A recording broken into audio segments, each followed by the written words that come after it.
sa tinuod lang, pagsulod jud sa NHA, lisod jud kaayo to. We have a lot of problems na encounter, especially when, like, as gingon ni Mayor kanina, natay mga informal settlers na naadini. Ikaduha, nasabi nakita pod katong in conversion pod sa agricultural. Kay kailangan magod siya, himo siya from agricultural to residential. And also a lot more.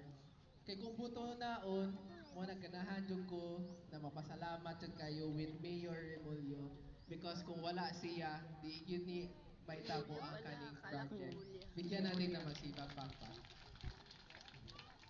Kaysa una, ang pinakauna gyud niya nabuhat, sakto gyud gingon niya ganina, which is siya gyud mismo nangusog na kato mga beneficiaries, kato mga informal settlers, nagipahawa nato or gipang transfer nato, siya gyud nangusog tug maayo. Ikaduha, katong gingon po na ko ninyo nag-GAR conversion, sa tinuod lang, naglisod jud niya ato because it's not, it's Yun really nga, hard ingat to talaga further the natin alam ang requirements, especially if we follow the due process. So that's why kitabangan mi ni Mayor regarding that. So nadali ra gyud nato na transfer from agricultural to residential. Ikatulo, Alis mo dyan, Bi, ang alis mo road dyan. right of way nato naglisod jud mi because mismo ang mga among mga equipo sa contractor na mo dili gid yung pasudlon because lisod jud kaayo na bali ang mga mga informal settlers or even katong tag-iya katong asa ni Agi or asa nakasulod karon mo gyud nagbabag na to. Diya mismo siya gyud ang nag-usog para lang yun sa expedite Malaki. nato. Na ikaw pa, Mini condo ang din. nato ang katong mga permit Dito. especially sa Dito, pag-trees Dito? o sa o nangka.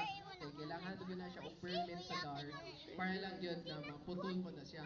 So, buto na on, dili ra gyud na usa ka problema, duha, tulo, upat, daghan yun na siya.